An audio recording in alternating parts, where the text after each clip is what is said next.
I never allowed myself to care too much about freedom. I will never compromise myself for freedom's sake. Derek Bromley's words from behind bars are comforting to his sister-in-law, Robin Malera.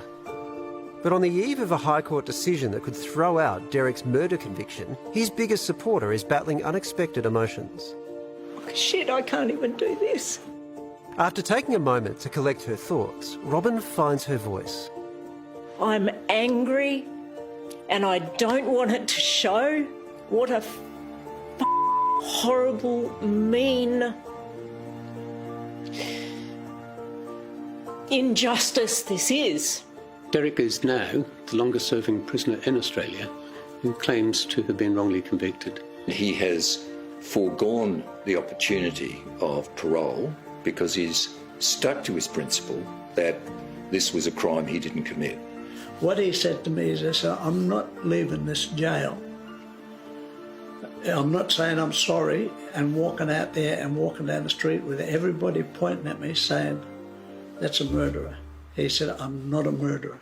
Derek's brother Russell was married to Robin. They're divorced now, but united as a family, campaigning for Derek's release. Yeah, pretty good. How are Miserable you? weather, isn't It it? is, yeah.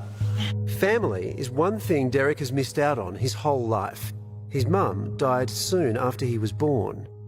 And as soon as she passed away, the welfare came and took us, and we were fostered out.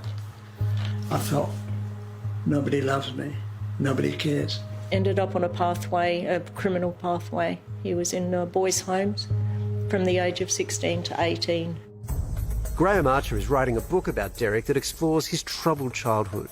His father committed suicide from the trauma of not having his children with him. There were tragedy upon tragedy that followed. In the 70s and early 80s, Derek was in and out of prisons for crimes ranging from stealing cars to sexual assault. About 50 inmates overpowered 3 prison officers and took them hostage. In 1983, Derek was identified as a ringleader during riots at the infamous Yatala prison. That marked Derek as forever an enemy of the state. And when he left prison, he was told, you'll either be dead or you'll be back in here. Derek got out of prison on April the 3rd, 1984. Early the next morning, 2 police constables reported seeing him on this bridge in Adelaide. 5 days later, rowers found the decomposing body of Stephen DeCosa nearby. Anyone who has information at all, no matter how trivial, we'd like them to come forward. And someone did come forward. Gary Carter was a patient at a mental hospital suffering from a type of schizophrenia called schizoaffective disorder. Carter believed he was a football star, a minister of religion, a black belt in kung fu, and had seen the devil. He also believed he saw Derek and another man, John Carpeney, bash Stephen DeCosa to death. Who said that he'd seen Mr. Bromley approach Stephen DeCosa, get into a fight, bash him, kick him, drag him along the ground and drown him in the river. Dr. Bob Moles is a leading expert on miscarriages of justice in Australia. On the night of the incident occurring, he had both visual and audible hallucinations. He thought he was the King of Adelaide. He thought he was a top league footballer. Still, based largely on the eyewitness testimony, a jury found Derek and his co-accused, John Carpeney, guilty. Both were jailed for life.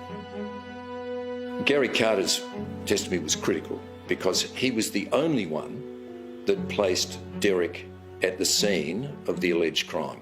40 years on, the High Court of Australia is only now taking a serious look at Carter's evidence and whether new psychiatric knowledge about his mental illness would have changed the outcome of the trial. I had concerns that there was a miscarriage of justice and that the reliability was not there in this witness. Forensic psychiatrist Dr. Richard First and 4 other eminent psychiatric experts told a Supreme Court appeal that Carter's claim that he had seen a murder was, at best, unreliable. I would describe him as being manic and psychotic, and there would now be more caution and much more concern about that kind of evidence being the critical or only major evidence in a trial of this type. It's my view that Carter's evidence should not have been admitted at the trial at all.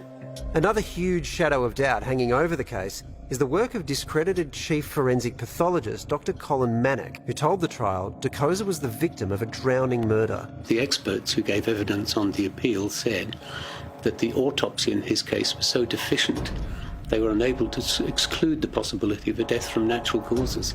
But in what appeared to be a blow to Derek's claim of innocence, in 2004 his co-accused, John Carpeney, was freed after making admissions to the parole board. Graham Archer spoke with Carpeney after his release.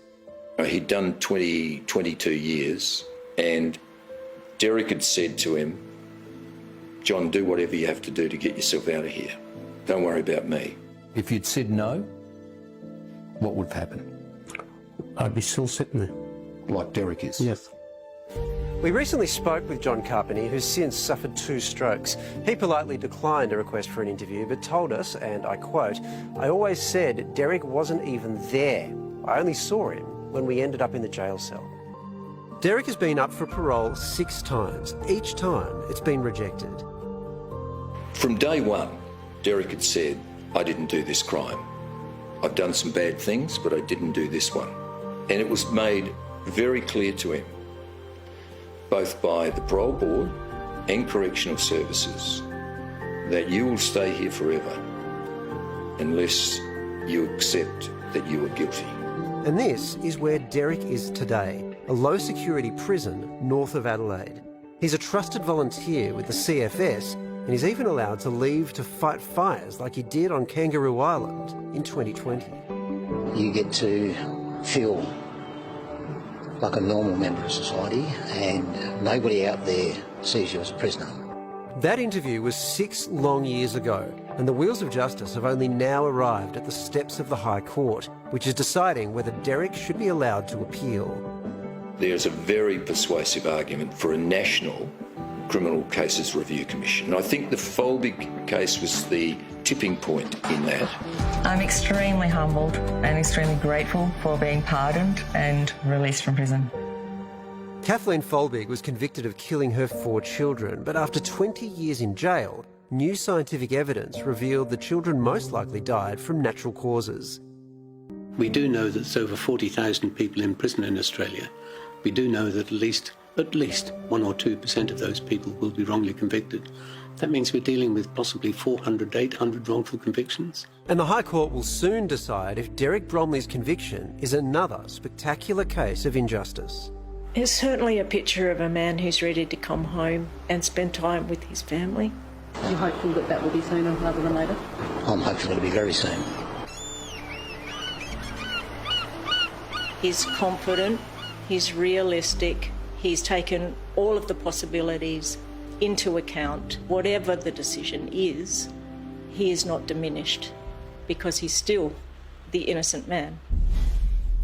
So the full bench of the High Court has heard arguments in the case last month. A decision on whether Derek will be granted leave to appeal his conviction is expected any time.